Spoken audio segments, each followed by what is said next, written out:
नमस्कार दोस्तों, स्वागत है एक बार फिर से आप लोगों का समीर पाठशाला में।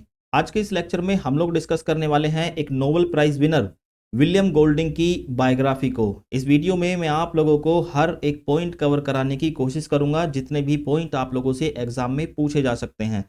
आज के इस लेक्चर में मैं आप लोगों को इतनी डिटेल में इंफॉर्मेशन दूंगा ताकि आप लोगों को विलियम गोल्डिंग की बायोग्राफी से रिलेटेड कोई भी दूसरी वीडियो देखने की जरूरत ना पड़े।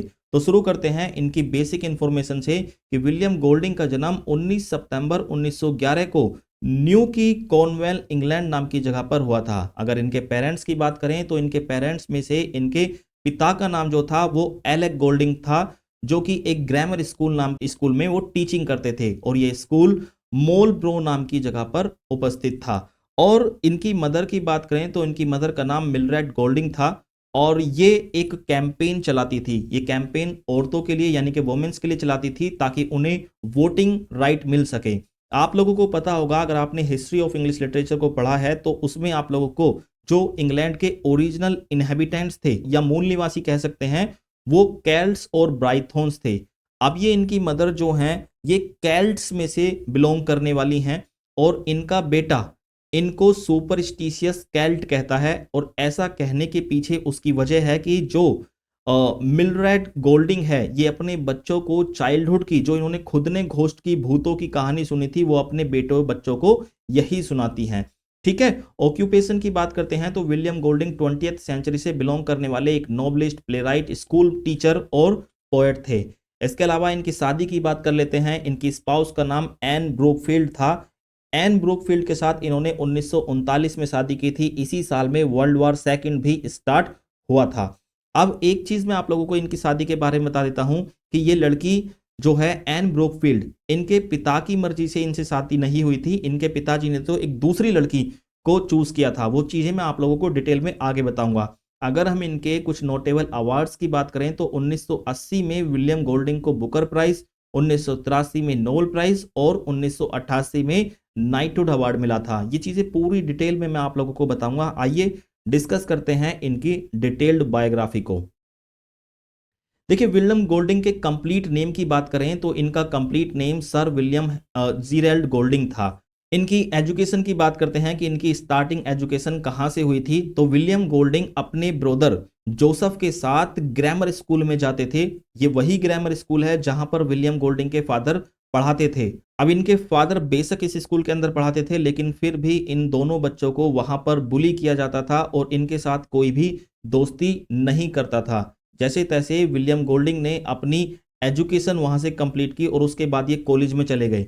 1930 में इन्होंने ब्रासनोस कॉलेज ऑक्सफोर्ड यूनिवर्सिटी से जो एफिलेटेड था उसको ज्वाइन किया। ये वहां पर जाकर इन्होंने नेचुरल साइंस की पढ़ाई की लगभग 2 सालों तक, क्योंकि ये साइंटिस्ट बनना चाहते थे। लेकिन धीरे धीरे धीरे धीरे इनका इंटरेस्ट लिटरेचर में डेवलप होता ही चला गया और इन्होंने अपना साइंटिस्ट बनने का सपना छोड़ दिया, क्योंकि इनको लिटरेचर में बहुत ज़्यादा इंटरेस्ट आने लगा था। उसके बाद इन्होंने सिर्फ इंग्लिश लिटरेचर की और फिलोसफी की पढ़ाई की। अब बात करते हैं कि इनकी ग्रेजुएशन डिग्री कब इनको मिली थी, तो 1934 में ब्रासनोस कॉलेज यानी कि ऑक्सफोर्ड यूनिवर्सिटी से इन्हें बीए की डिग्री 1934 में मिली थी। उसके बाद इन्होंने अपना राइटिंग करियर स्टार्ट करने की कोशिश की और एक पोएट्री कलेक्शन जिसका नाम इन्होंने पोएम्स रखा उसको पब्लिश कराया मैकमिलन एंड कंपनी नाम की एक पब्लिशिंग फर्म से। इस कलेक्शन को लिखने में इनके फ्रेंड एडम ने इनकी बहुत मदद की थी, लेकिन अनफॉर्चुनेटली ये कलेक्शन जो था सक्सेस नहीं हो पाया और ये पूरी तरह से कलेक्शन फ्लॉप रहा। इसके बाद विलियम गोल्डिंग को कंफ्यूजन होने लगा कि क्या वो अपना करियर जो है राइटिंग में बना सकते हैं, क्या उन्हें कोई एक्टर बन जाना चाहिए या फिर उन्हें कोई प्रोड्यूसर बन जाना चाहिए। तो उन्होंने एक डिसीजन लिया और उन्होंने एक टीचिंग की जॉब को स्टार्ट कर दिया और अपना टीचिंग को स्टार्ट किया बिशप वर्ड्सवर्थ स्कूल से। ये टीचिंग की जॉब उन्होंने 1935 में स्टार्ट कर दी थी, जहां पर इन्होंने इंग्लिश को, फिलोसफी को, ग्रीक को, ड्रामास को पढ़ाना स्टार्ट किया। अब धीरे धीरे समय बीतता गया, ये टीचिंग करते गए और इनके पेरेंट्स को इनकी शादी की सूझी कि इनकी शादी करा दी जाए। अब इनके पेरेंट्स को एक लड़की बहुत पसंद आई जिसका नाम था मोली इवांस, लेकिन विलियम गोल्डिंग को बिल्कुल भी ये मोली इवेंस लड़की जो थी पसंद नहीं थी। इसीलिए ये जो एंगेजमेंट थी विलियम गोल्डिंग ने तोड़ दी और अपनी मर्जी से एक लड़की एन ब्रूकफील्ड से 30 सितंबर 1939 को शादी कर ली।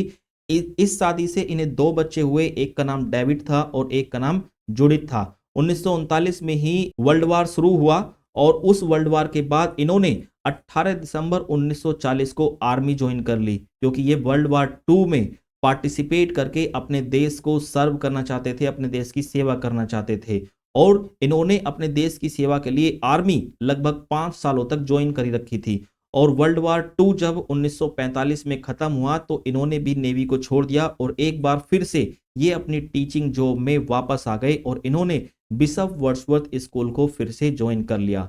अब इनके दिमाग में फिर से ये आने लगा कि मैं क्यों ना एक बार फिर से अपना राइटिंग का करियर को दोबारा से स्टार्ट करूं।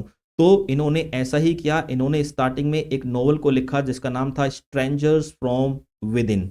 ठीक है, इस नोवेल को इन्होंने लिखा और इसको पब्लिश कराने के लिए एक publication firm favour and favour में चले गए। वहां पर जाकर इन्हें एक एडिटर मिला जिसका नाम था जैन पर्किंस। अब ये जैन पर्किंस जो था, इसने जब स्ट्रेंजर्स फ्रॉम विद इन की मैन्युस्क्रिप्ट को पढ़ा तो उसने बहुत ही बेकार कमेंट किया। उसने इस वर्क को रविश, डल एंड पॉइंटलेस कहा, जिसके बाद ये बहुत ज्यादा डिमोटिवेट हो गए और ये वापस घर आ गए।